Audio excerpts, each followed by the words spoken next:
경애하는 최고 영도자 김용민 동지께서는 인민들이 안락하지 않은 잠자리로 내몰리는 현실을 비난하시며 김용민닷컴의 세계적 명성의 나이트 세라피 매트리스 판매를 허락하시었다.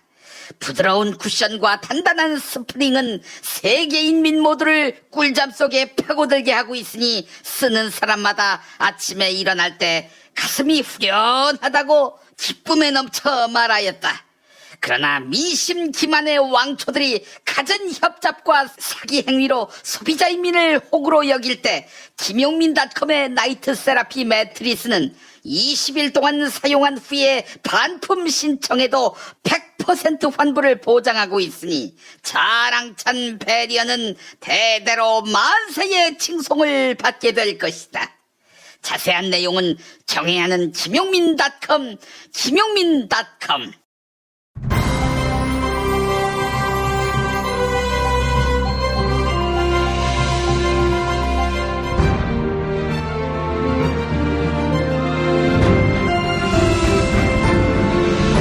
2018년 4월 3일 화요일 김용민 브리핑 2부입니다.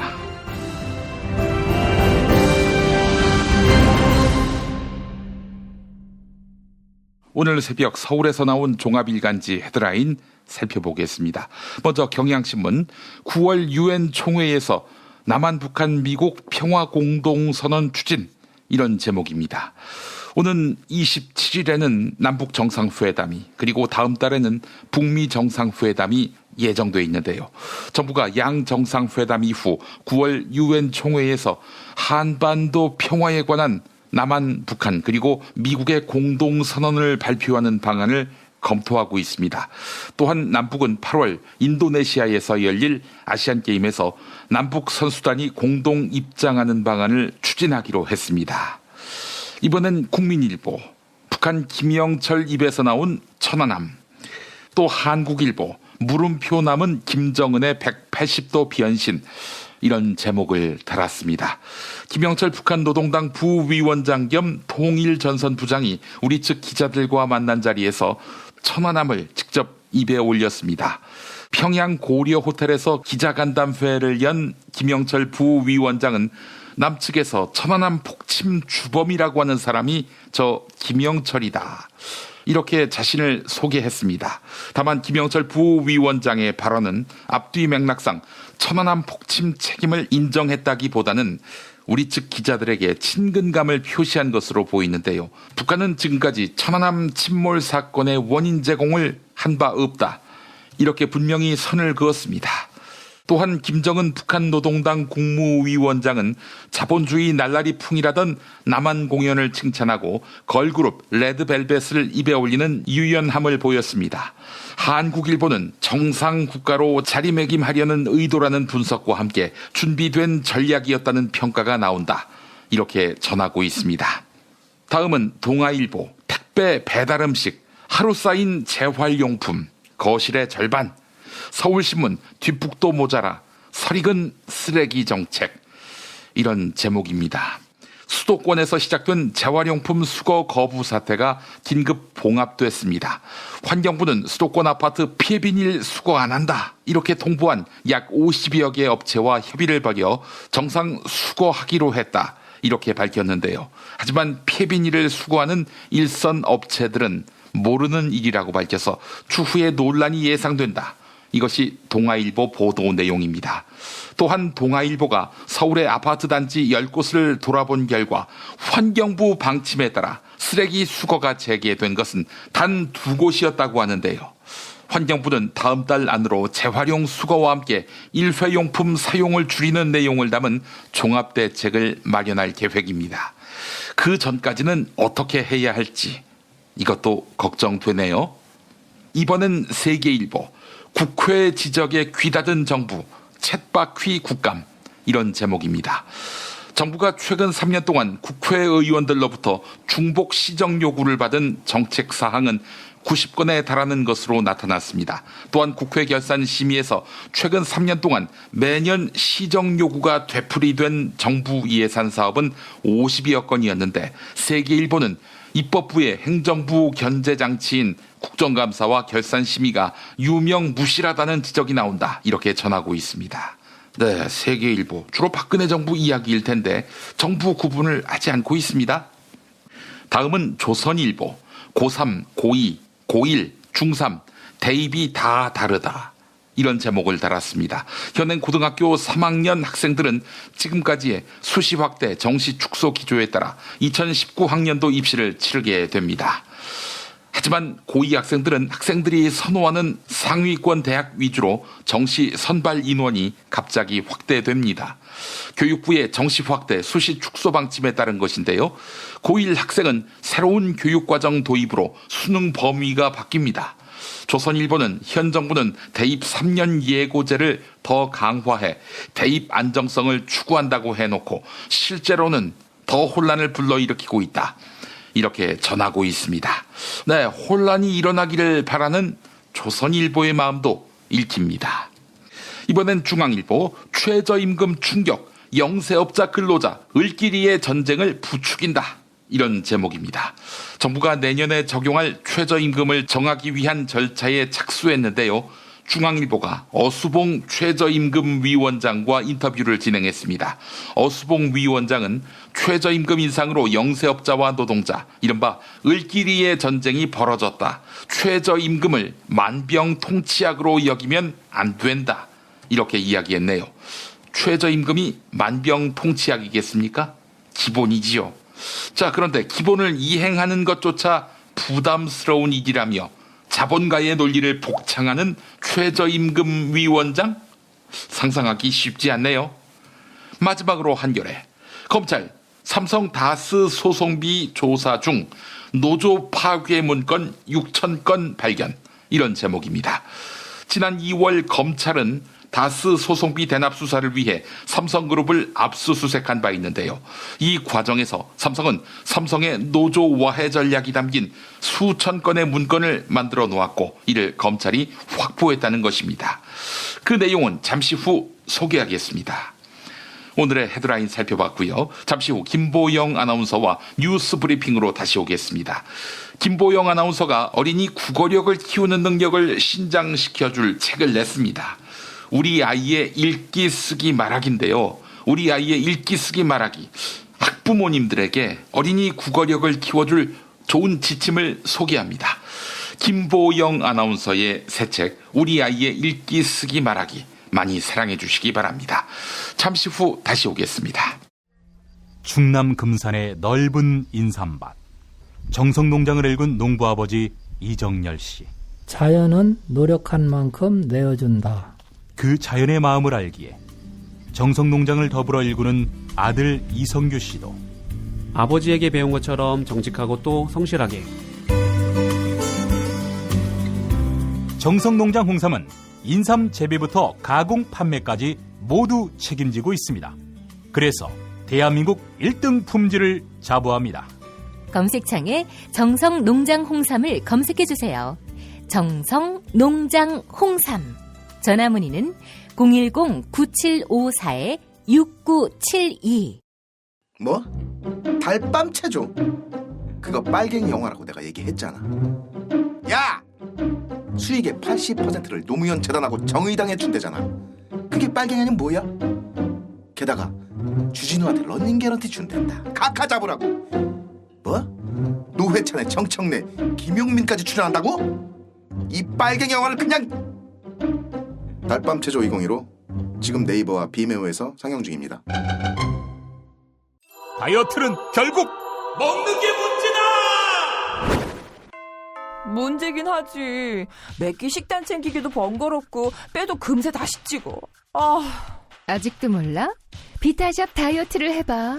안 그래도 궁금했는데 어떻게 뺀 거야? 몇 개월 한 거야? 몸에는 안 나빠? 물어 뭐래. 비타샵 가봐. 같이 해. 1522-6648 혹은 비타샵을 검색해주세요.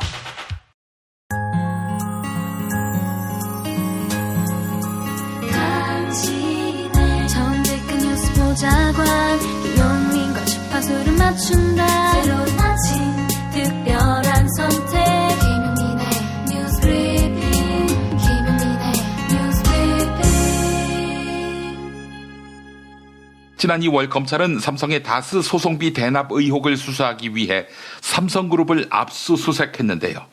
이 과정에서 삼성의 노조 와해 전략이 담긴 문건을 검찰이 확보했습니다. 그리고 본격적인 수사에 착수했습니다. 검찰이 확보한 문건은 6천여 건에 달해 분석은 일주일 이상 걸릴 것으로 전망됩니다. 삼성그룹의 노조 파괴 공작 의혹은 지금껏 꾸준히 제기됐지만 그동안 삼성은 관련 사실을 부인해왔죠. 2013년 심상정 정의당 의원은 삼성의 노조 파괴 시나리오가 담긴 이른바 S그룹 노사전략 문건을 공개한 바 있는데요. 이에 대해 당시 삼성은 삼성에서 만든 문서가 아니라며 문건의 존재를 전면 부인했습니다. 하지만 노조 와해와 관련된 문건이 다량으로 확보되면서 검찰은 사실상 재수사에 나서게 됐습니다. 한겨레 보도였습니다. 법무부 산하 검찰과거사위원회가 용산 지역 철거 사건과 고 장자연 씨 사건을 포함한 5건을 2차 사전조사 대상 사건으로 선정했는데요.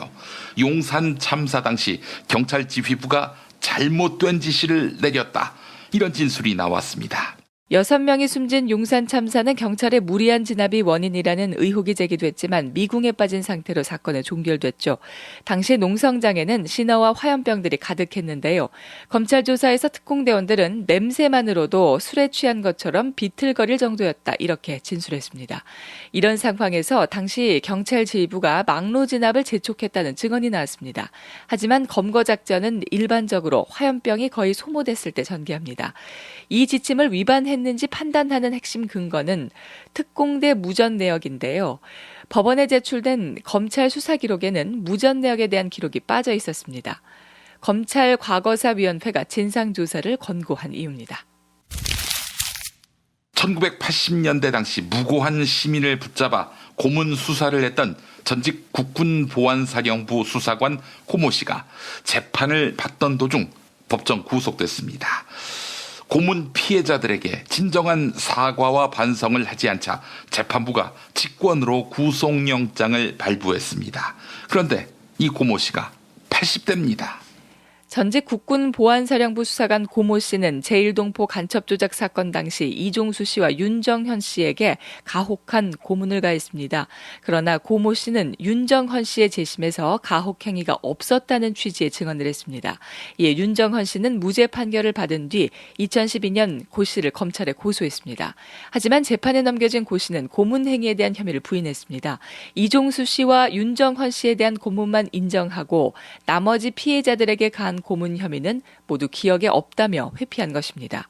일본에서 건너와 법정에서 고 씨의 사과를 기다리던 피해자들은 이건 진정한 사과가 아니라며 반발했고 윤정현 씨는 통곡했는데요. 이에 재판부는 과거를 기억해내 사죄를 하라 이렇게 밝히며 직권으로 구속영장을 발부했습니다. 재판 도중 피고인을 구속하는 것은 매우 이례적인 일입니다. 금융감독원이 2013년 하나은행 채용비리 의혹에 대한 특별 감사 결과를 공개했습니다. 지원자의 역량보다는 출신 배경과 학벌, 그리고 남성이냐 여성이냐, 이것이 당락을 좌우하는 핵심 변수였습니다. 우선 하나은행은 동일한 직무에 대해 남녀 채용 인원을 사전에 달리 정하며 차별을 둔 것으로 드러났습니다. 계량 평가인 서류 전형 단계에서부터 여성의 채용 인원을 크게 줄여놓은 것입니다. 명문대를 졸업한 지원자에게도 어김없이 특혜가 주어졌습니다. 하나은행 인사부장과 인사팀장 그리고 인사실무자 3명은 공식 회의를 열어 지원자의 출신 학교를 고려해 순위를 조정했습니다. 특히 하나은행 안팎의 고위직의 추천을 받아 특혜 채용된 것으로 적발된 경우는 16건에 달했는데요. 금융감독원 최성일 부원장보의 설명 들어보시죠. 추천자가 짱으로 표시된 지원자가 6명이 있었는데요. 이 중 4명이 합격했는데 이 중 3명은 서류 전형 또는 면접 단계에서 합격 기준에 미달하였음에도 최종 합격하였습니다. 검사 결과 짱은 짱이라고 표시된 부분은 2013년 당시 하나은행장을 지칭하며 당시 하나은행장은 아들 친구 2명 및 다른 모모금융지주 전 임원의 부탁으로 다른 모모은행 직원 자녀 임명을 추천하였음을 인정하였습니다. 금융감독원은 채용비리 정황에 대한 증거자료를 검찰에 수사 참고자료로 넘겼습니다. 더불어민주당이 경남지사 후보에 김경수 의원을 추대하기로 결정했습니다. 자유한국당의 텃밭인 경남 지역에서 승리하기 위해 칼을 빼든 것으로 해석됩니다. 아직 자유한국당 측 후보는 정해지지 않았지만 경남 지역은 홍준표 대표가 본인의 재신임을 걸겠다고 말하는 중요 지역이죠. 추미애 더불어민주당 대표 역시 경남지사 선거의 중요성을 강조하면서 김경수 의원에게 출마를 요청했는데요. 이와 함께 추미애 대표는 기존에 경남지사에 출마를 선언했던 예비 후보 3명에게 단일 후보로 팀을 구성하자고 의견을 전달했습니다. 이에 공민배, 권민호, 공윤건 3명의 후보들은 단독 후보로 김경수 의원을 추대하기로 했습니다. 어제 국회 정론관에서 있었던 김경수 의원의 경남도지사 출마 선언 들어보시죠.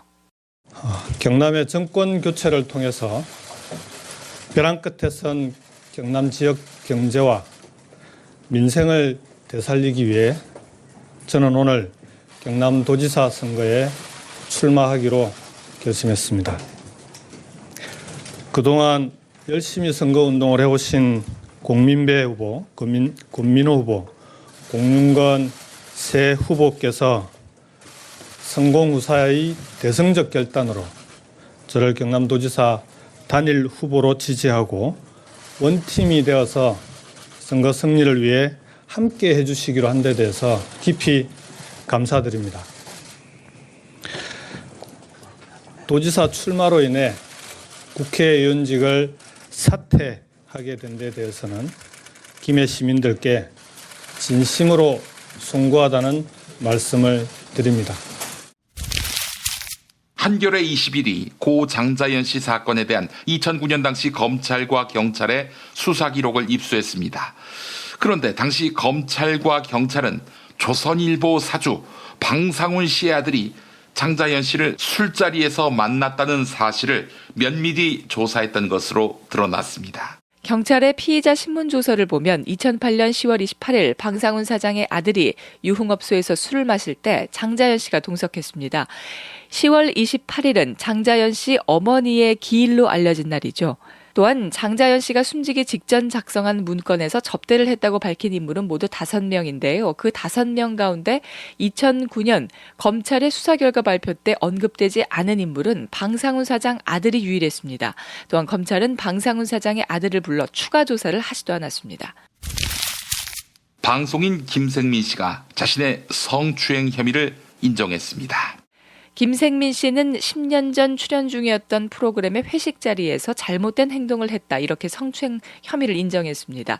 이어서 그분을 직접 만나 머리를 숙여 진심으로 사죄드렸다. 이렇게 사과의 말을 전했는데요. 이번 성추행 논란으로 인해 김생민 씨가 출연 중인 광고계에 어마어마한 피해가 예상됩니다. 김생민 씨는 현재 20여 개의 CF에 출연하고 있는데요. 김생민 씨가 출연한 광고를 담당했던 광고계 관계자는 김생민 씨가 출연한 광고들을 모두 내릴 수밖에 없다. 이렇게 밝혔습니다. 네이버 직원들이 노동조합을 결성했습니다. 대체로 노조가 없는 IT 업계 특성을 감안할 때 대표 기업인 네이버의 노조 설립이 미칠 영향은 작지 않을 것으로 보입니다. 네이버 설립 19년 만에 첫 노조가 출범했습니다. 네이버 사원노조는 임원을 제외한 직원 누구나 조합원으로 가입이 가능하며 네이버 본사 외에도 모든 계열사 임직원들도 가입할 수 있도록 했는데요. 네이버 노조는 회사는 소통이 필요한 주요 사안들에 대해서도 일방적인 의사결정을 하며 책임을 떠넘기기에 급급했다. 네이버는 공정성을 의심받고 있고 우리의 자부심은 실망으로 변했다. 이렇게 지적했습니다. 김용민 파일 2010년 11월 26일 국회의원이 되기 전 김석기 전 서울경찰청장 제155회 조갑재 기자의 현대사 강좌 초청 강연.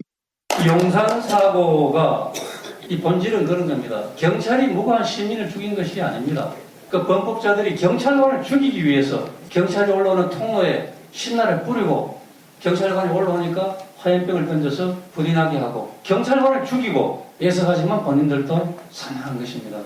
이게 용산사고의 본질이었습니다. 제가 그 사람들이 그 남일당 빌딩을 점거했을 때 저 현장에 일부러 나가봤습니다. 현장이 아수라장이었습니다. 화염병 조각, 신라병 조각, 이웃집에 이미 이웃 건물에 불이 붙어서 소방차가 몇 번에 다녀갔습니다. 지나가는 행인이 다쳤습니다. 달리는 택시버스 앞으로 화염병이 막 날아갔습니다. 언제 우리 무고한 시민이 어떤 참변을 당할지 모르는 상황이었습니다. 이에 대한 팩트 체크. 당시 뉴스 타파 앵커였던 최승호 MBC 사장.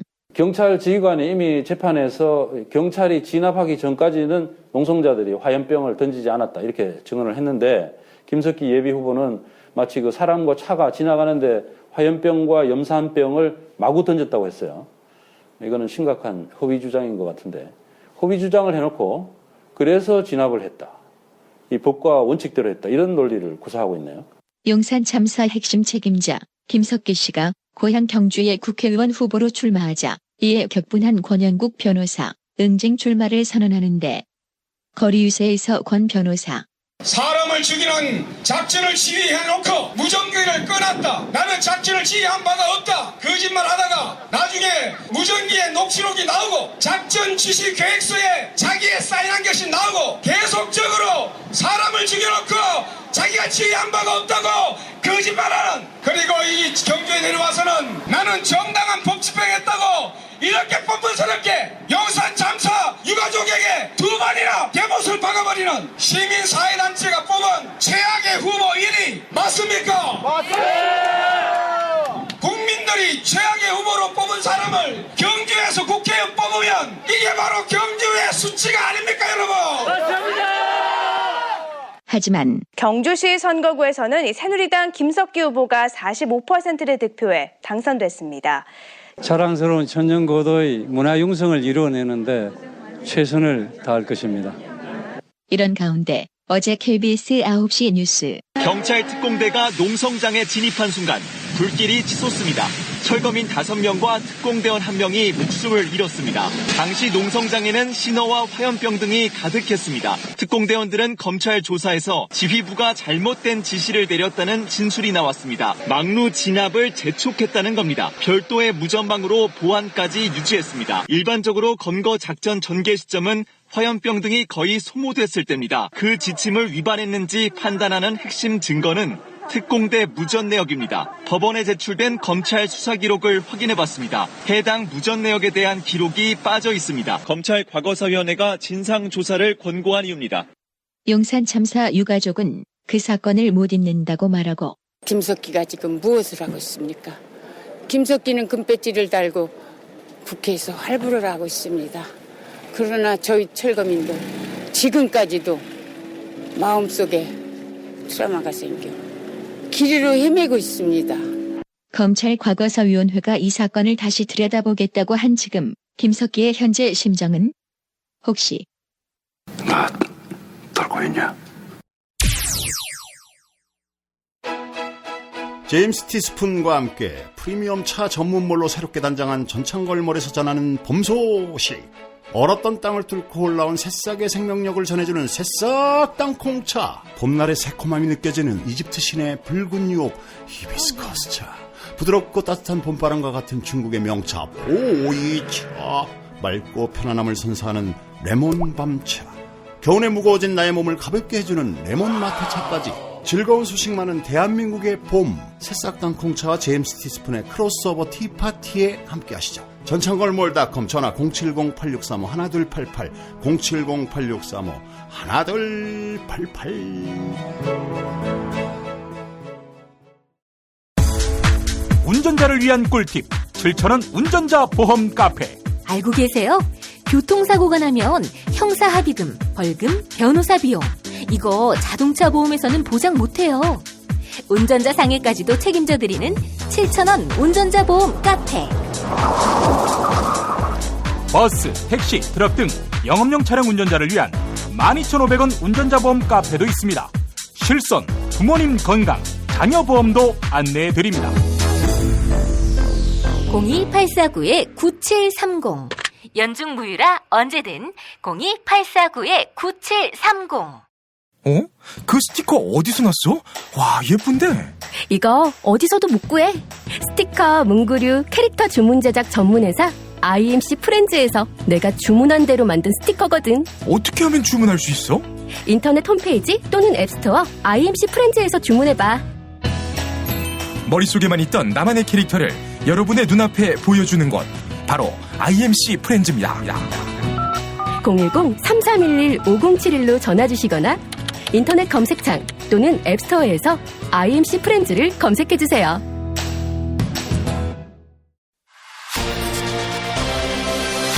답은 이미 정해져 있으니 너는 대답만 해라고 하는 답정너. 아닌데. 답은 정치인데 너만 몰라. 이건데.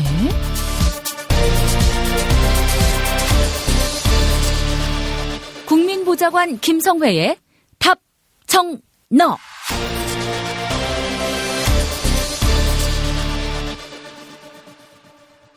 미세먼지 때문에 걱정 많으시죠? 김용민닷컴 우측 검색창에 미세먼지를 검색하시면 황사 마스크부터 공기청정기, 헤파 필터를 장착한 무선 청소기까지 검증된 미세먼지 솔루션을 확인하실 수 있습니다.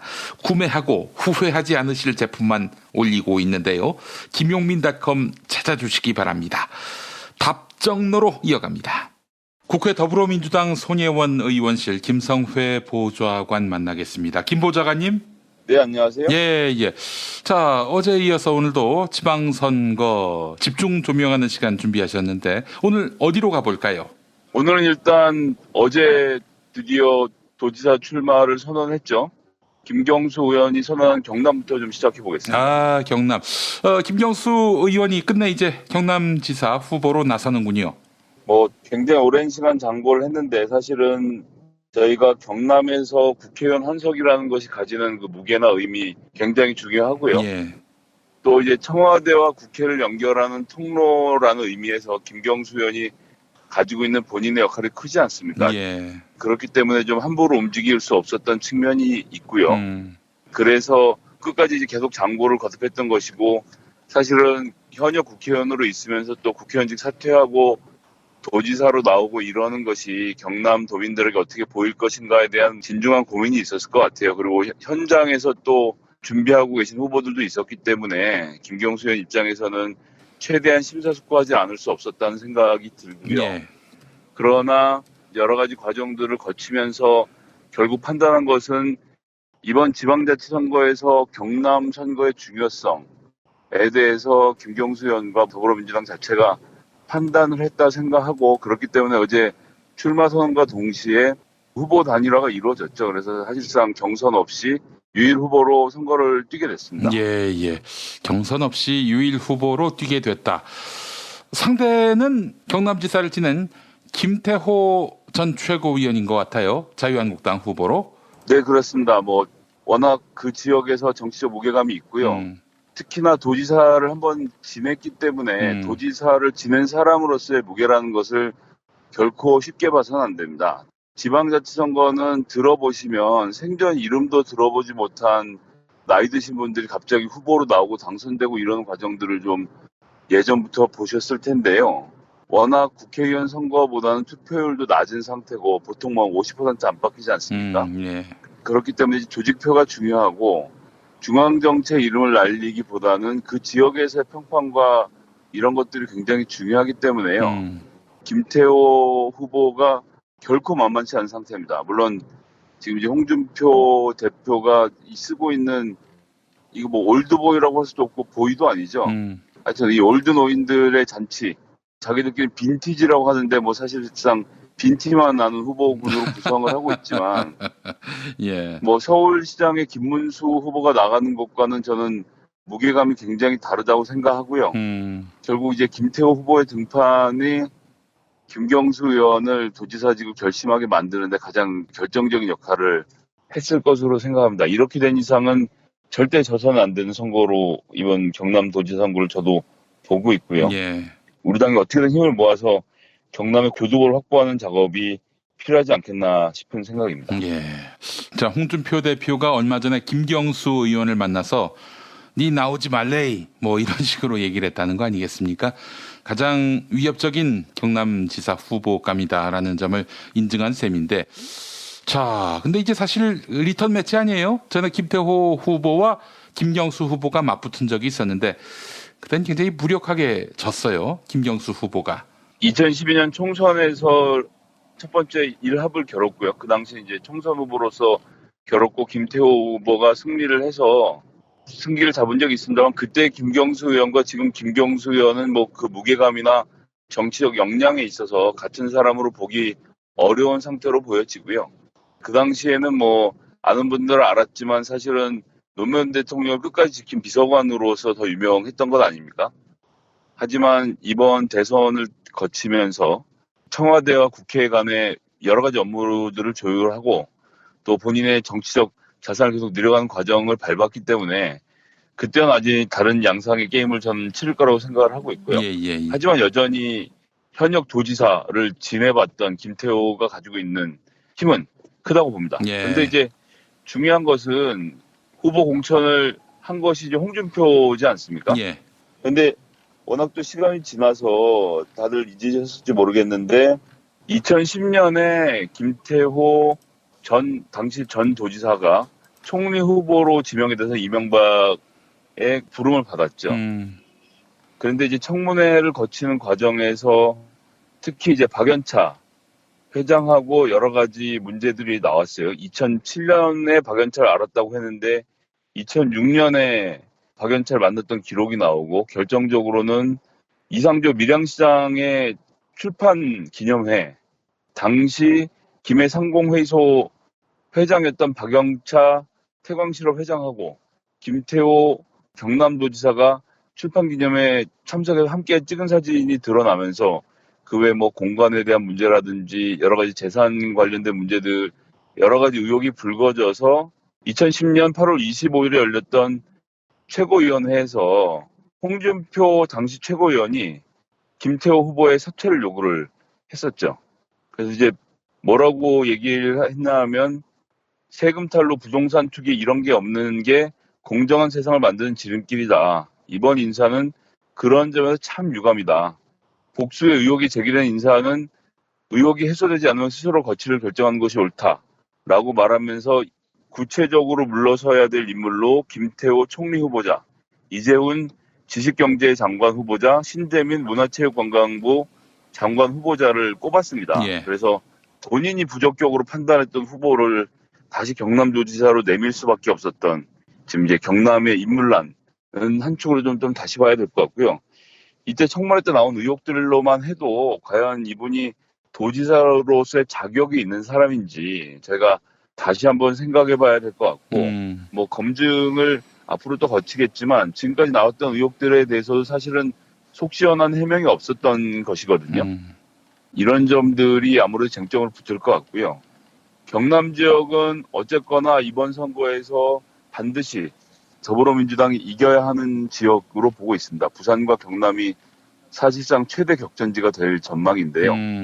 이 지역에서까지 예를 들어서 더불어민주당이 선거에서 이기게 된다면 자유한국당이 51%만 먹어도 무조건 내 거란 생각으로 대구, 경북, 그리고 부산, 울산, 경남을 중심으로 해서 본인들의 힘을 자랑하던 그것에 대해서 좀 다른 생각을 하게 될 것 같아요. 이제 무슨 말씀이냐 하면 현재 이제 소선거구제 상태에서는 상대방보다 한 표만 더 얻으면 국회의원이 됐던 거 아닙니까? 그래서 경남 지역이나 부산 지역, 대구 경북 지역은 특히 더 심하고 자유한국당 쪽 인사들이 싹쓸이를 해가던 중이었는데요.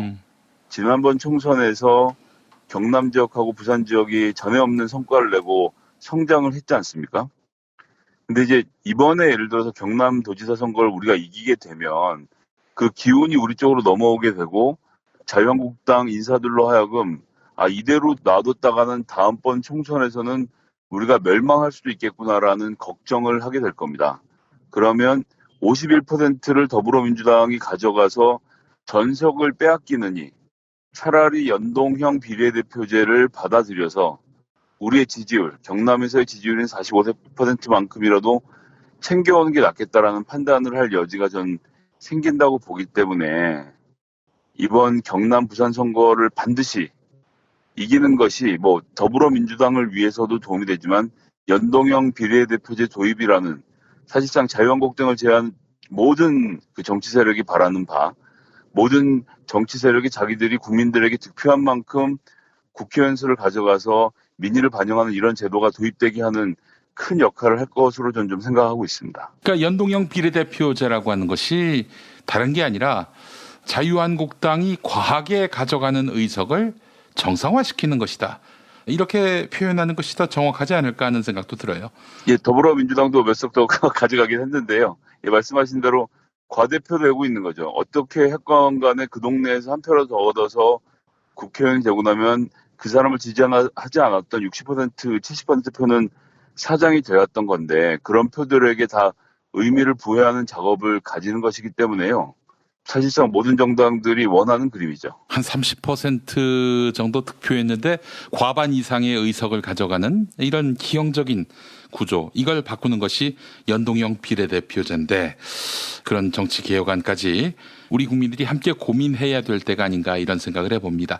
만약에 김경수 의원이 출마하면 그 김해을 국회의원 보궐선거가 언젠가 있을 텐데 그러면 누가 후보로 나옵니까? 민주당에서?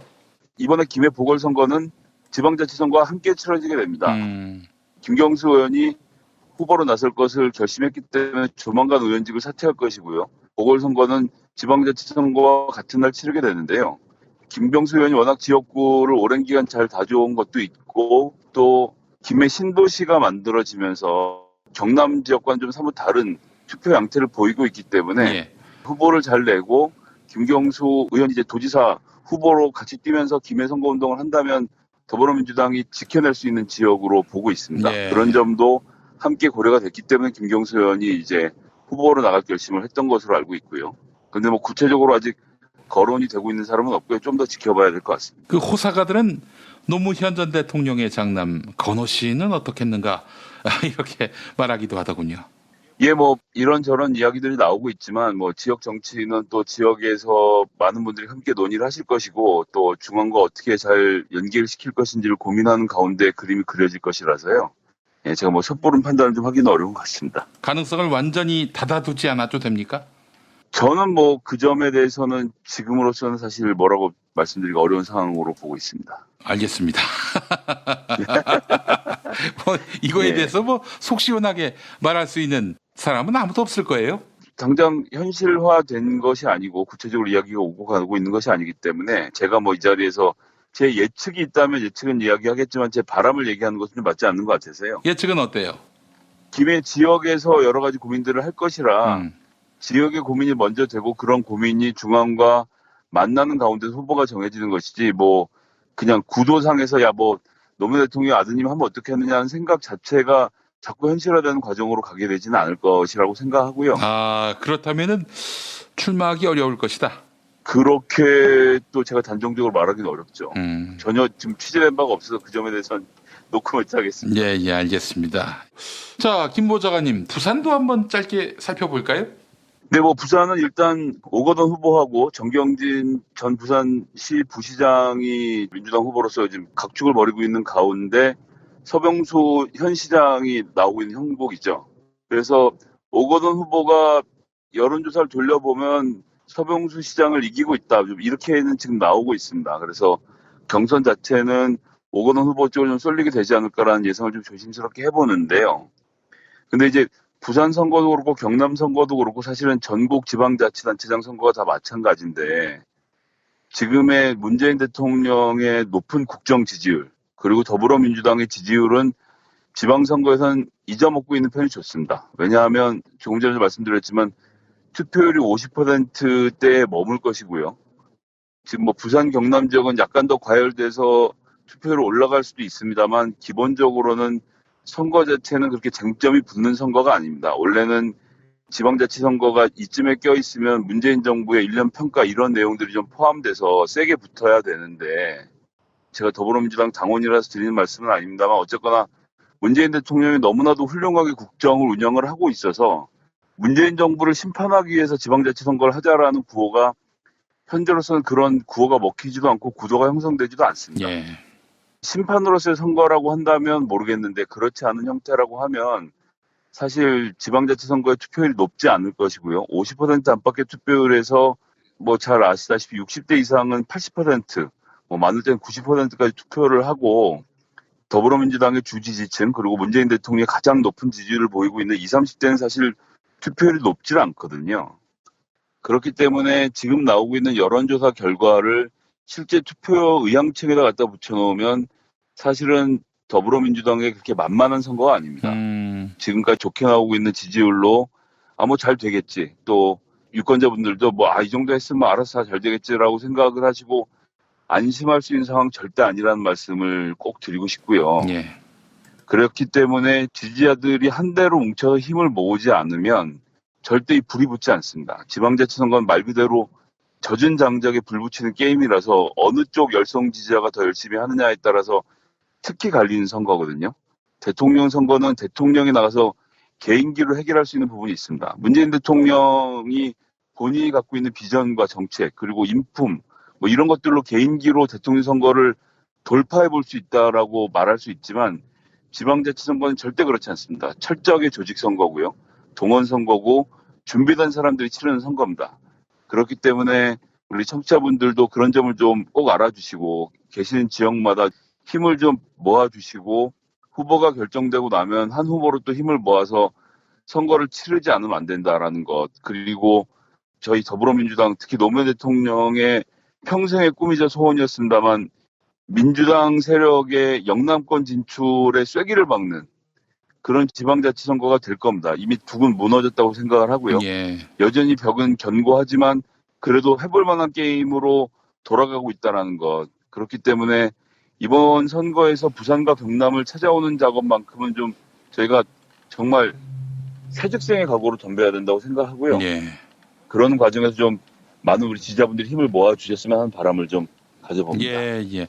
경남 선거 이야기를 다시 하자면 사실 과거 선거를 보면 대리전 양상이었단 말이죠. 이번 구도를 보게 되면 김경수 배후는 문재인 대통령 그리고 김태호 배후는 홍준표 대표인데 이 게임이 되겠습니까? 저는 뭐 이번 구도만으로도 이번 선거의 성격 분석과 전망이 가능하다. 이런 말씀을 드리고 싶습니다.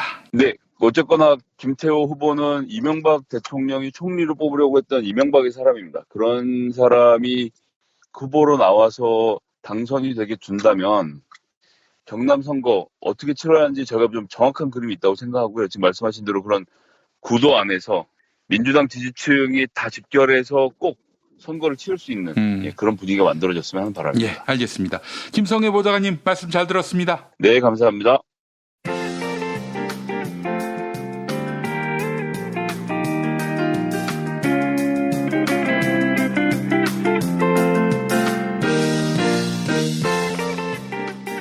여러분 안녕하십니까?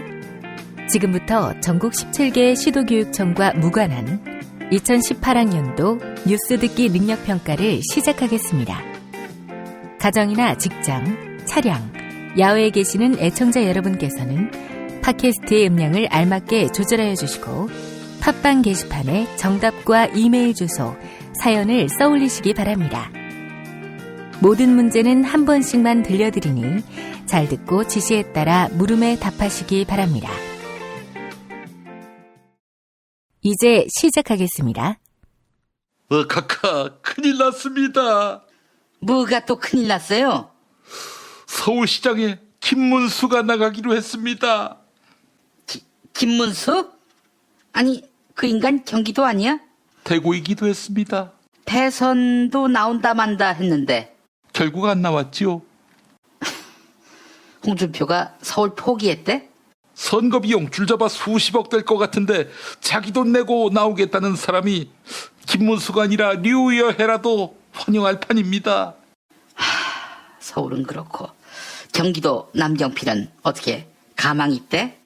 이재명은 물론이고 전해철 양기대까지 나와도 안 되는 걸로 조사됐습니다. 리서치뷰가 뉴시스의 의뢰로 지난달 30일부터 이틀 동안 경기도민 유권자 1000명을 대상으로 무선 50%, 유선 50%, ARS 전화로 경기도지사 후보 적합도를 물어봤습니다. 3.2%의 응답률을 나타냈는데 표본 오차는 95% 신뢰 수준에서 플러스 마이너스 3.1%포인트입니다. 야, 팟캐스트에서까지 그걸 다 얘기해주니? 어? 여기 지상파 방송 아니잖아. 그래도 뭐 좀 있어 보이지 않습니까? 뭐 하여간 다 지는 걸로 나왔다고. 더 큰 문제가 있습니다. 우리의 아성 경남에서 김경수가 나온다고 합니다. 아니 김경수 문재인 최측근? 그래서 긴급하게 김태호를 투입하기로 했는데 아직 여론조사 결과는 나온 게 없지만 지금까지 김경수가 1등을 내준 적이 없습니다. 뭐 그래도 김태호는 김문수, 이인재처럼 올드보이는 아니잖아. 하지만 노회찬이가 재고가 바닥나니까 유효기간이 지난 상품을 내놓는 게 아닌가 이러면서 우리 당을 비웃고 있습니다. 사람들이 몰랐을 때나 김태호지 지금의 김태호가 총리로 발탁되고 잘 나갈 때 그때 김태호일까요? 아, 씨발, 갈 길이 멀다. 이건 마치 창원터널 티도스 같은 상황이야. 각하. 뭐 저희가 각하를 출당시키긴 했지만 각하라는 혹을 제대로 떼지 않아서 이 모양 이 꼴입니다. 이 씨발, 이제 와서 또 내 탓이야? 니들 못난 탓은 안 하고. 뭐 각하 그니까요. 더불어민주당 지지선언 한번 해주십시오. 그러면 각하가 우리 자유한국당을 위해서 하실 바를 다 하시는. 이 씨발놈아, 내가 김용민이야? 어딜 닮아서 김용민처럼 하라고 그래? 뭐 웃기는 걸로 보면 김용민이하고 막상 아이 씨발. 문제 드리겠습니다. 뭐 그 전에 상품 소개부터 해야지요. 준표야. 오늘부터 정답자에게는 도서출판 노마드에서 협찬하는 도서 알아두면 잘난 척하기 딱 좋은 영어 잡학사전 선물하겠어요. 이 영어 회화를 구사한다고 해서 영어권 나라의 문화까지 다 이해하는 것은 아니죠. 알아두면 잘난 척하기 딱 좋은 영어 잡학사전. 이 책은 영어 단어의 뿌리를 밝히고 그 단어가 어떻게 변모하고 파생됐는지 설명해주는 인문교양서입니다. 놀라운 영어 어휘 실력 향상, 이건 거저 가져가세요. 이 책 때문에 영어 책이 안 팔린다고 텐세이 놓으면 네 가만 안 있습니다. 최수야. 다른 정답자에게는 도서출판 책밥에서 협찬하는 신간 내일은 결혼을 선물해 드립니다. 소중한 결혼식을 웨딩 플래너에게 모두 맡길 순 없겠지요. 신간 내일은 결혼에서는 결혼을 준비할 때 필요한 정보를 만화로 담았습니다. 예비 부부들에게 길잡이가 돼줄 내일은 결혼, 많은 관심 부탁드리겠습니다. 저는 내일은 결혼이란 책 때문에 바른정당과의 합당 과정에서 아주 큰 도움을 얻었습니다. 다음 자유한국당하고 결혼할 때도 요긴하게 쓰겠습니다. 내일은 결혼, 결혼을 생각하는 모든 분들께 드립니다. 다음 회창이 형. 다른 정답자들에게는 애주가들의 핫 아이템 술친굼 한 박스를 선물해 드립니다. 포털 사이트에서 술친굼을 찾아주세요. 그리고 금요일 정답자 가운데 한 분께는 남도 먹거리에서 협찬하는 식품 꾸러미 상품을 선물해 드립니다. 인터넷 주소창에 남도먹거리.kr 입력해 주시기 바랍니다. 아울러 금요일 정답자 가운데 다른 한 분께는 골반 보정 속옷 바디로직 리포머 팬츠 선물해 드립니다. 검색창에서 바디로직, 이 바디로직을 찾아주시기 바랍니다. 그리고 금요일 정답자 가운데 다른 한 분께는 머문 빌리지 이용권을 격주로 보내드리는데요. 3,000평의 대지와 건물 2동을 오직 한 팀께만 서비스하겠습니다. 요즘 그 머문 빌리지 할인 행사 하고 있다고 하는데 포털 사이트에서 머문 빌리지 찾아주시기 바랍니다. 아이 씨발, 야, 내 멘트 분량이 왜 이렇게 기냐? 그래서 나머지는 제가 하겠습니다. 근로중에서 사연이 소개된 분께는 별을 따다 구운 과자에서 만든 강릉 두부도넛 선물해 드리겠습니다. 주문 전화 033-646-2668 033-646-2668 인터넷 주문은 베이킹파머.co.kr 베이킹파머.co.kr입니다. 팟빵 게시판에 사연과 함께 이메일 주소 올려주시기 바랍니다. 김용민닷컴에도 올려주실 수 있습니다. 문제 드리겠습니다. 지구로 추락하던 중국 우주정거장 텐공1호 잔해가 남태평양 중앙부 해상에 흩어져 떨어졌습니다. 칠레 쪽이라고 하는데요. 칠레가 아주 긴 나라지요. 폭은 대략 175km, 서울 강릉거리 정도 되고요. 길이는 약 4,300km, 서울 제주거리 10배 정도 됩니다. 역사를 보면 칠레도 영토 확장을 해서 그 정도 국토를 확보했다고 하는데 폭이 왜 이렇게 좁을까? 알고 봤더니 이 산맥 때문이라고 합니다. 칠레 동쪽에 있는 큰 산맥, 이 산맥 이름이 뭔지 아십니까? 알지. 1번 안철스 산맥. 2번 안데스 산맥. 3번 메가데스 산맥. 4번 다스 산맥. 5번 히말라야 산맥.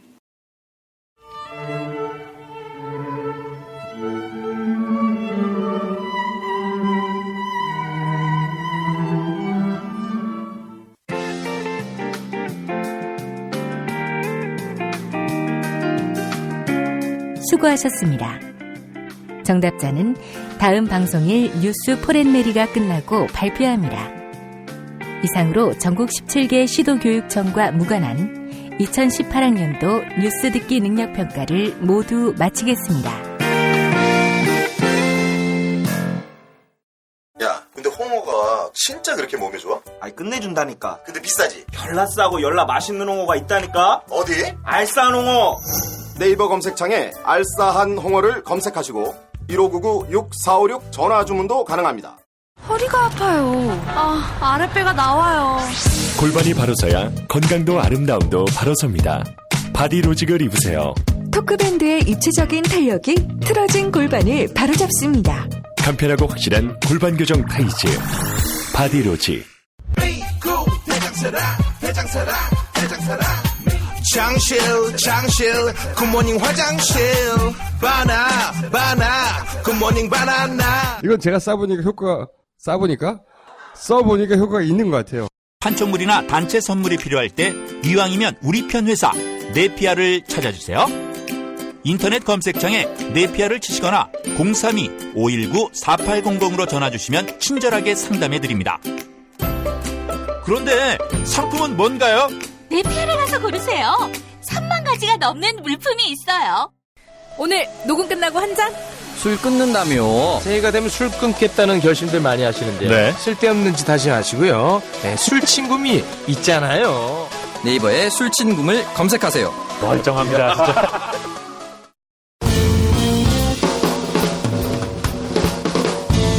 미디어 오늘 정상근 기자가 뉴스 속의 뉴스를 짚어드립니다. 정상근 기자의 오늘 미디어.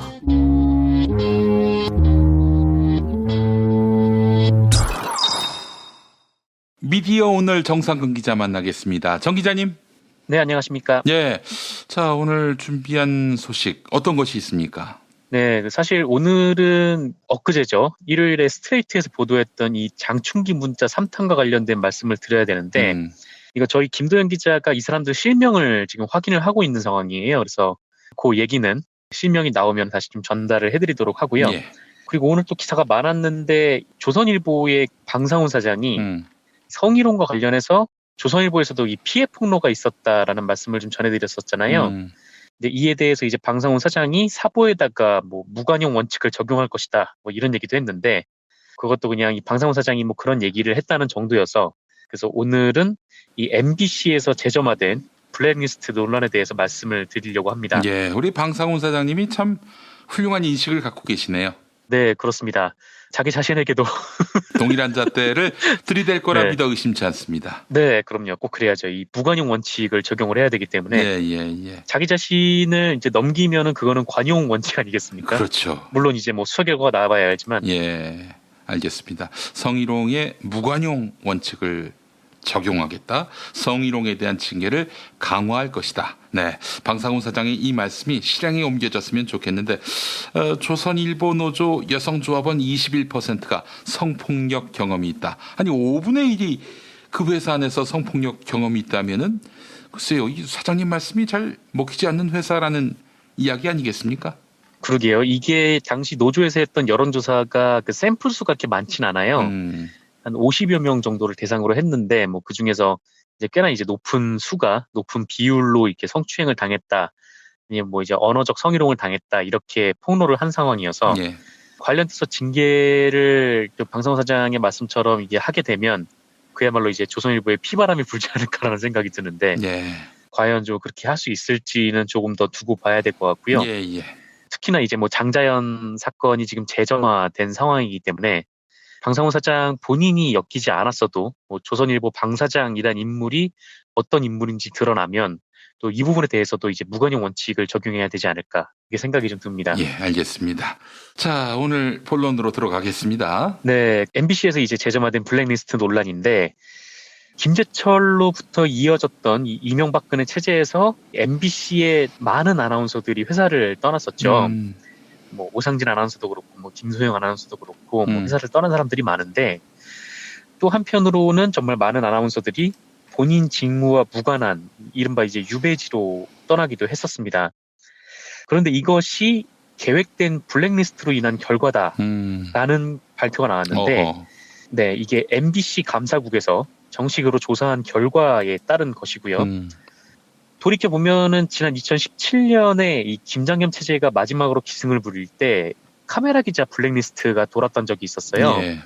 파업의 도화선 중에 하나였는데 2013년 7월에 한 MBC 기자에 의해서 이제 작성이 된 것으로 알려졌는데 이 블랙리스트를 보면 이 카메라 기자들의 회사에 대한 충성도와 노조 참여도 뭐 이런 것에 따라서 별 2개, 동그라미, 세모, X 이렇게 4등급으로 분류한 문서였어요.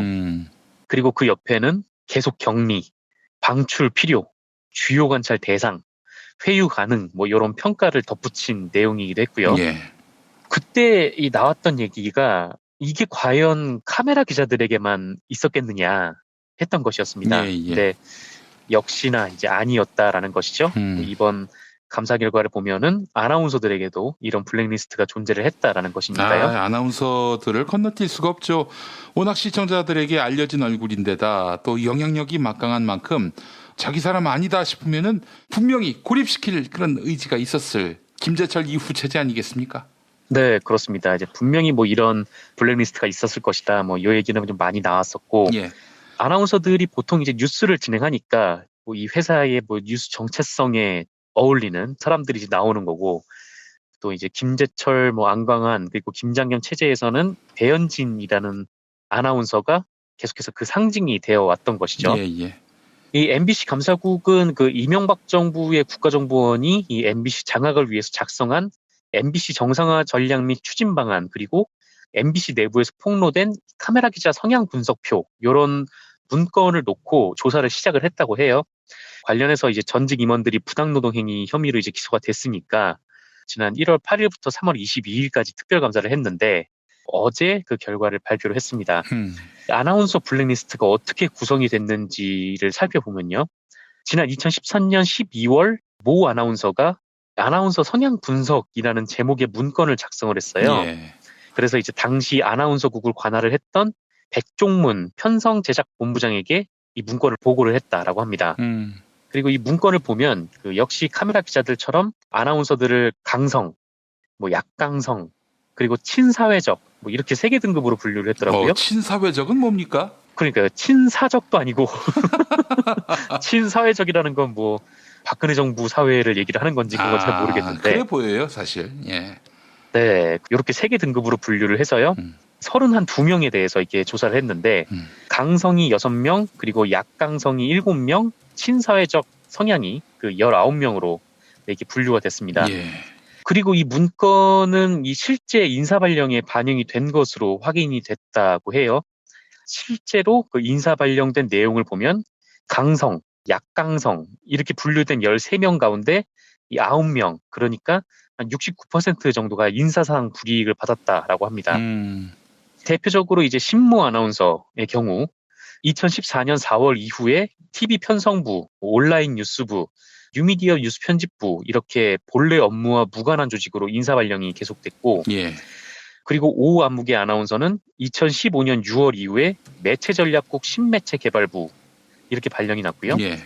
그리고 차 안무개 아나운서는 2016년 3월 이후에 경인지사 문화사업제작센터와 문화사업기획부 등으로 발령을 받았습니다. 모두 아나운서와는 무관한 업무들이고요. 특히 이들 중에 몇몇 아나운서에 대해서는 임원회의에서 이들을 업무에서 배제하라 뭐 이렇게 직접 언급이 됐다라고 해요. 예. 그리고 그 임원에 의해서는 블랙리스트 작성 당시에 휴직 중이었다가 복직한, 그래서 이제 블랙리스트에 포함이 안 됐지만 블랙리스트에 충분히 들어갈 만한 손아무개 아나운서, 네, 아마 뉴스를 진행하는 지금 그분 같은데 이분에 대해서도 이제 반드시 배제하도록 지시를 했다라고 합니다. 예. 그리고 이번 조사에는 이 과거 아까 말씀드렸던 카메라 기자 성향 분석표를 만든 것에 대해서도 조사가 이루어졌는데 블랙리스트를 작성을 했던 카메라 기자도 보도국 주요 간부에게 블랙리스트가 반영된 인사안을 보냈고 대부분 블랙리스트 내용이 실제 인사안과 거의 일치하게 나왔다. 뭐 이렇게 결론을 내렸습니다. 예. 당시 카메라 기자가 뭐 그냥 장난삼아 만들었다 뭐 그런 식의 해명을 했었는데 이게 이제 사실이 아닌 것으로 확인이 된 거죠. 예. 그리고 또 이 카메라 기자 블랙리스트가 알려진 시점에 대대적으로 관련자들이 이메일을 삭제하는 흔적도 찾았다라고 하고요. 예. 그리고 2014년 10월에 MBC 직원 78명을 대상으로 이른바 이제 방출 대상자 블랙리스트도 작성이 됐다라고 합니다. 이게 아주 어디 국정원의 문제를 떠나서 아주 전사적으로 벌인 일이라고 볼 수 있는 부분이죠. 예.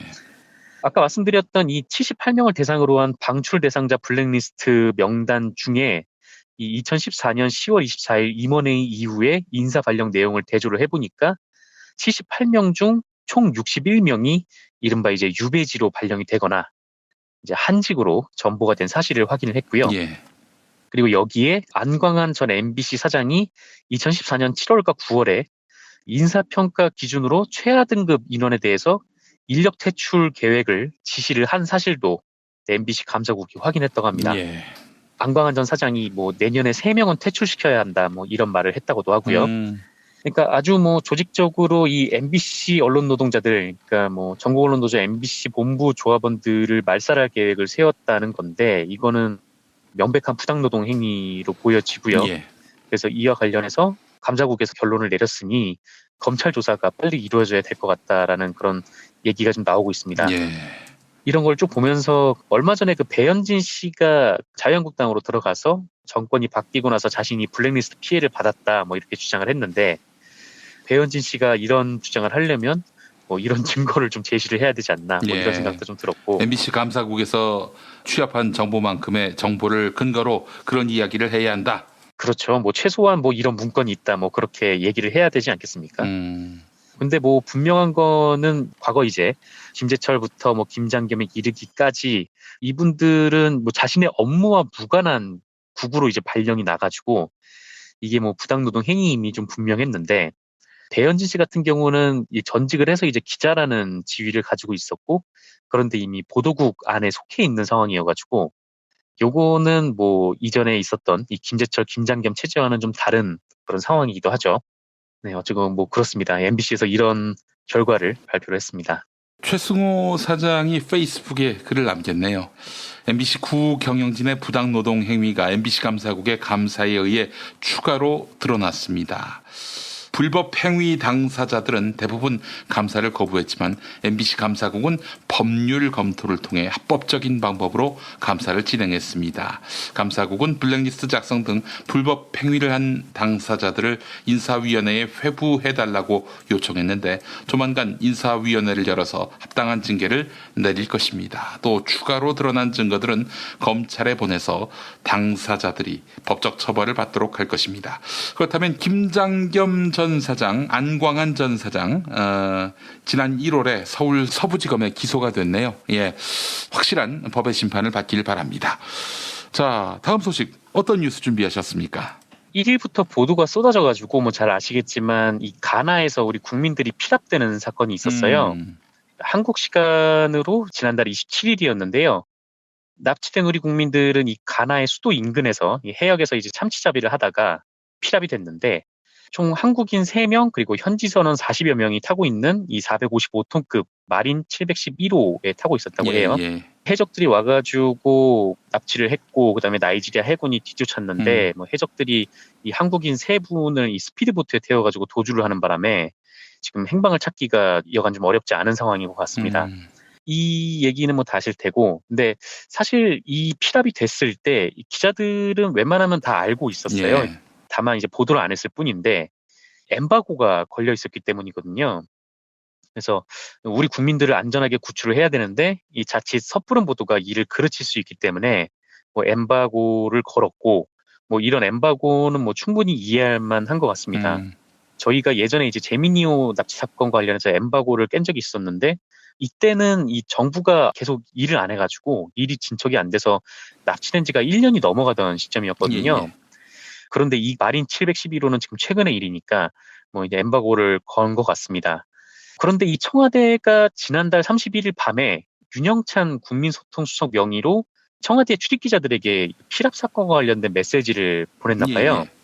내용이 이 문재인 대통령이 뭐 청해부대 이 문무대항함을 급파라는 지시사항을 담고 있었다라고 하고요.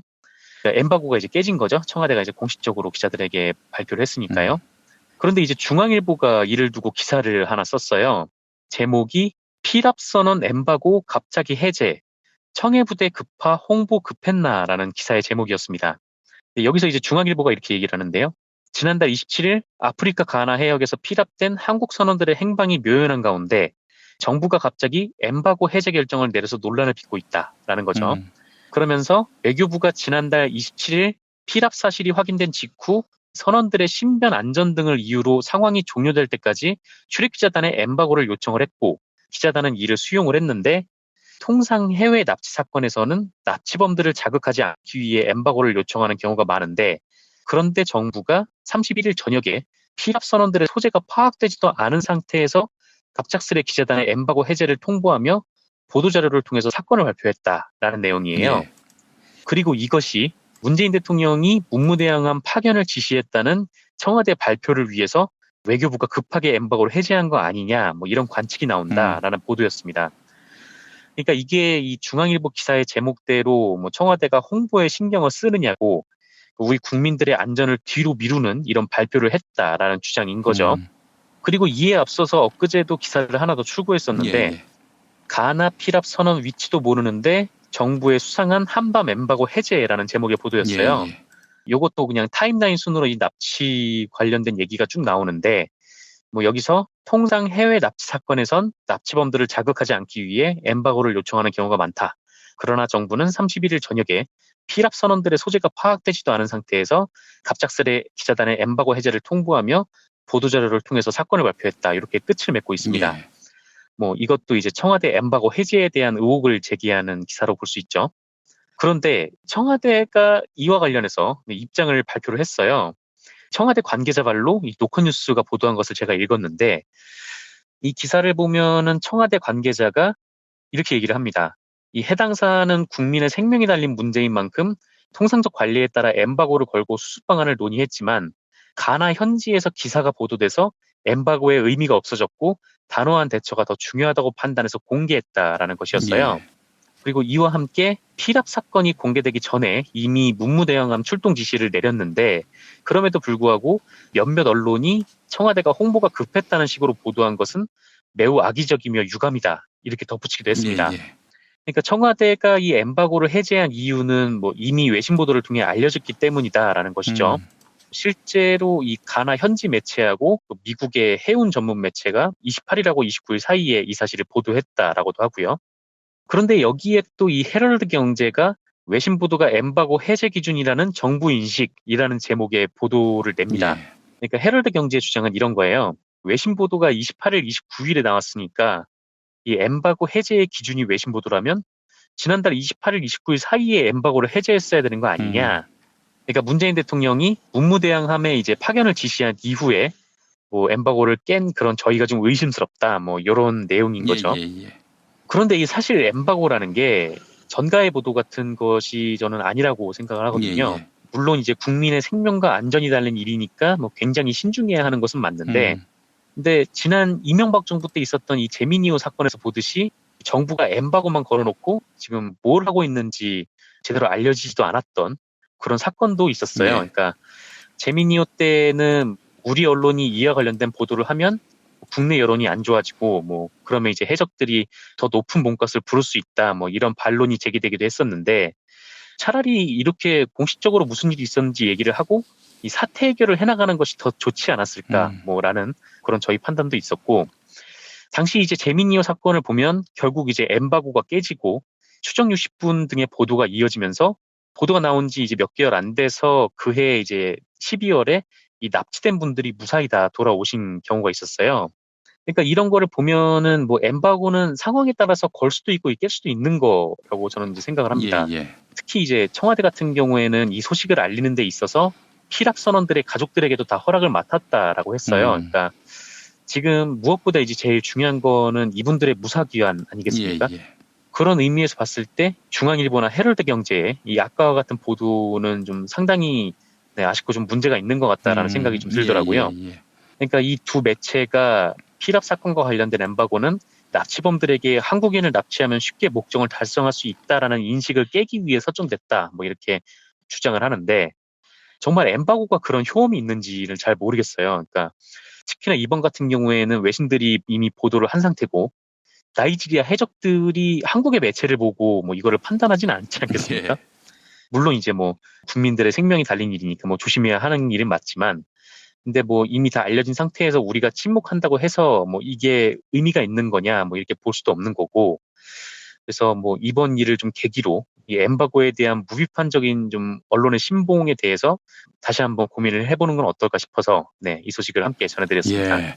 엠바고 이 언론사에 협조하기 위한 일종의 보도 시한 권고인데 이 권고를 지키자니 국민의 알 권리가 침해될 것 같고 그래서 터뜨리고 보는 언론들도 사실 있긴 한데요.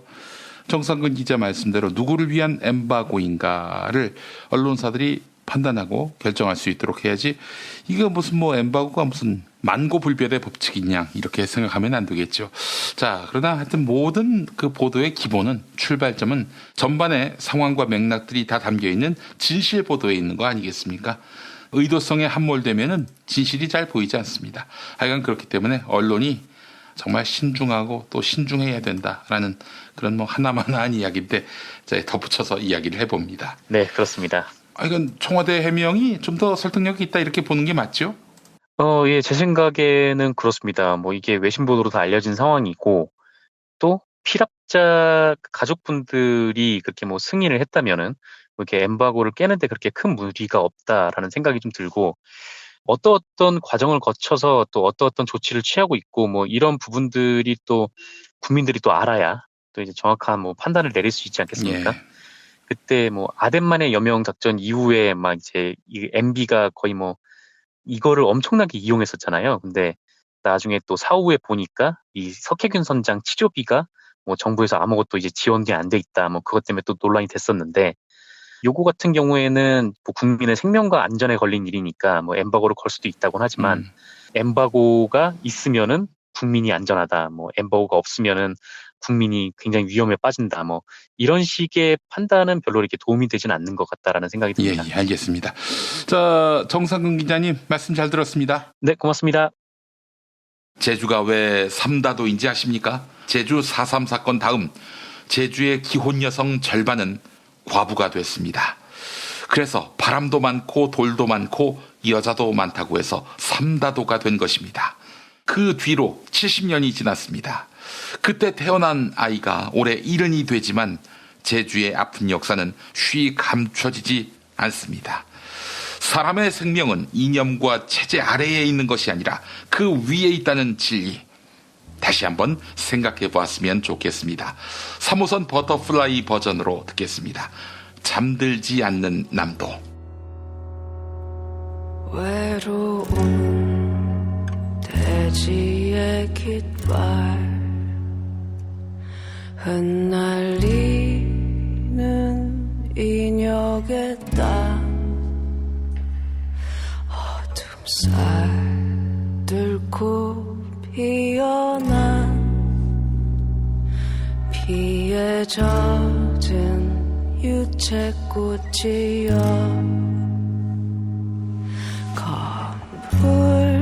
검붉은 저녁 햇살에 꽃잎이 들었어도 살 흐르는 대월에 그 향기 더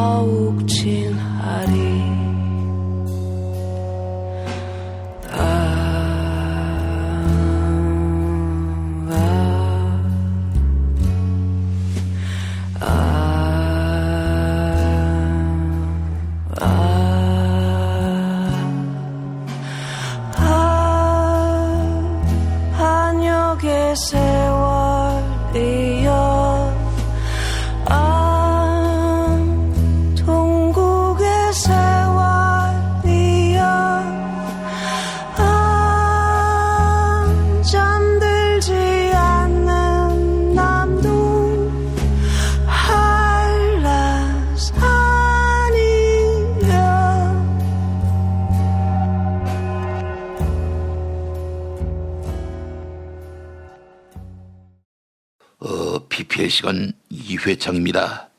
정성농장 홍삼 섭취 후기 읽어보겠습니다. 방기창님, 저와 같은 창자 돌림이군요. 이제 나이도 불혹을 조금 지나고 예전 같지 않다는 느낌을 확확 받고 있는 요즘이라 그런지 그 효과를 바로 느낄 수 있었습니다. 정성농장 홍삼 대단합니다. 그리고 또 다른 사연이 왔습니다. 이분은 누구시지? 읽어보겠습니다. 이번에 정성농장 홍삼 먹고 올드보이에서 벗어나 충남도지사 후보로 뛰게 됐습니다. 청춘으로 돌아간 것 같습니다. 이름이 아니 이 씨발 새끼, 아니 이 새끼가 충남도지사로 나가? 정성농장 홍삼, 이 좋은 홍삼을 왜 이 새끼한테 줬지? 뒷목 정성농장 홍삼. DJ 이종황. 네, PPL 타임으로 함께 하겠습니다. 제임스 티스푼과 손잡고 프리미엄 차 전문몰로 새롭게 단장한 전창걸 몰닷컴. 새싹의 생명력을 전해주는 새싹당 공차 T160g 2개를 사시면 하나 더 드리고, 나의 몸을 가볍게 해주는 이집트 신의 붉은 유혹 제임스 티스푼 히비스커스 1+1 행사 놓치지 마시기 바랍니다. 프리미엄 차는 www.전창걸몰.com 여기서 찾아주시기 바랍니다. 창거라, 그 아침에 일어나면 선다더니 이 새끼 술 마실 때도 쓰면 어떡해? 부끄럽게. 버스, 트럭, 택시 등 영업용 차량 월 12,640원 영업용 운전자 보험 카페가 있어요. 형사비 3천만 원, 변호사 선임비 500만 원, 벌금 2천만 원 한도 실비 보장. 이게 다가 아니지. 월 2,240원만 더 추가하면 면허정지 일당 5만 원, 면허 취소 1,000만 원을 준다고 했어요. 016-360-0689, 016-360-0689, 02-849-9730, 02-849-9730. 밤 9시까지 이 운전자 보험 없이 운전해도 된다. 이런 연탄가스가 스물스물 올라오고 있어요. 이런 겐세이 두고 보지 않을 겁니다. 예, PPR 타임 경제부 종리를 지낸 최경환입니다. 이 바디로직 게시판에 올라온 사용후기입니다. 10일 내로 효과 없다면 환불해준다는 조건이 다소 과장스러운 이야기로 들렸지만 착용해본 결과 나름의 근거를 갖고 있는 상태에서 자신감 있게 하는 얘기로도 보였습니다. 원래 후기는 잘 안 남기는데 후기 남기고 주위에 좋다고 추천하고 있는 중이고요. 검색창에서 바디로직, 그리고 요즘에 자원 외교 때문에 또 낡았고 시비 거는 모양인데 나는 쓰러지지 않아. 왜냐? 바디로직이 있으니까. 탄핵 때문에 뭐 이야기를 전달을 하려고 해도 길을 막고 듣질 않아요. 패족 수준으로 쪼그라든 한국 보수. 회생의 길은 과연 있을까? 변화된 정치 환경, 갈 길 잃은 보수에게 새로운 희망을 제시한다. 애국보수의 화려한 부활과 집권을 위한 본격 가이드, 김용민의 신간, 보수를 지켜라. 진중권도 투표하는 보수 정당. 광주에서도 일당이 될 수 있는 보수 정당. 젊은이들의 입당이 줄을 잇는 보수 정당. 언제까지 민주당 정의당을 부러워만 할 것인가? 부러우면 진다니까? 자유한국당 당원 김용민이 쓴 보수를 지켜라. 이김에서 나왔습니다.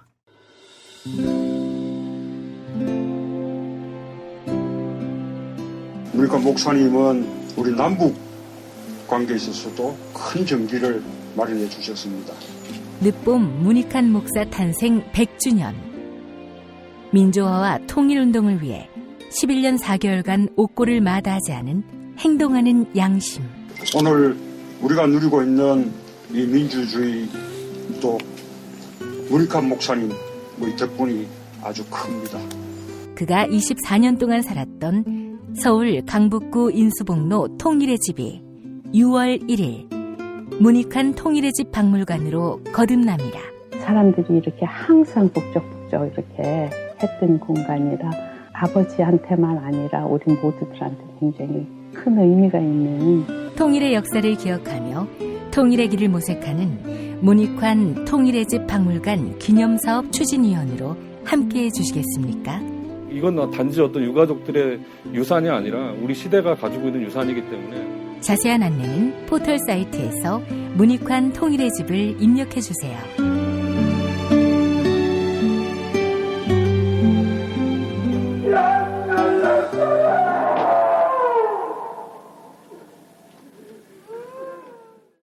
도올 김용옥 선생의 마가복음 강해로 여러분을 초대합니다. 이 마가복음이라는 게 대단히 중요합니다.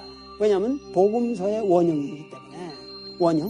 매주 일요일 아침 11시 서울 서대문구 충정로 20 서울 지하철 충정로역 9번 출구 앞에 있는 벙커원에서 도울과 만나세요.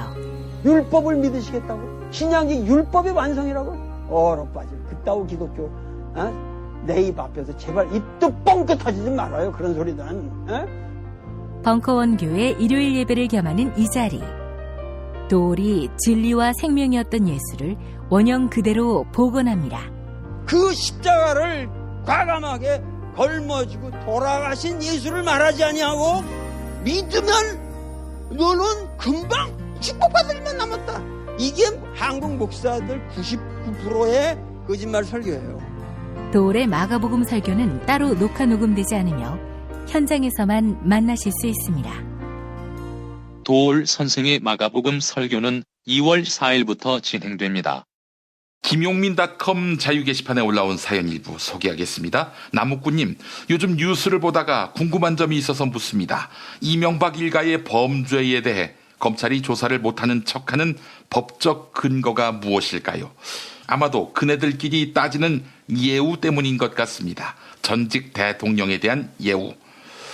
우리는 언제까지 그 꼴을 지켜보고만 있어야 되는 걸까요? 게다가 할 일도 제대로 안 하면서 영장 청구권을 계속 독점해야 한다는 그들의 명분은 무엇인가요? 네, 이건 질문보다는 의견이신 것 같은데 검사님들 들으셨죠? 범죄자를 가려가며 조사할 때 검찰에 설 자리는 없습니다. 자, 그리고 구름신발님, 제 동생이 네이버에서 일하는데 오늘 아침 카톡으로 그러더군요. 네이버 노조 시작. 동생과 이야기를 나누며 잘 되기를 바란다고 응원하고 격려하면서 이완배 기자님이 경제에 속살해서 해주신 이야기를 동생에게 들려주었습니다. 네, 형님의 배려가 느껴집니다. 네이버 노조 출범과 관련한 기사 댓글에는 회의 섞인 의견이 많더군요. 이건 네이버 노조에 대한 비난이라기보다는 그동안 네이버가 축적한 과오의 합산이겠지요. 네이버 노조, 네이버 안에서 빛과 소금이 되시기를 기원합니다. 4월 3일 제주 4.3항쟁 기념일 김용민 브리핑 모두 마치겠습니다. 애청해주신 여러분 감사합니다.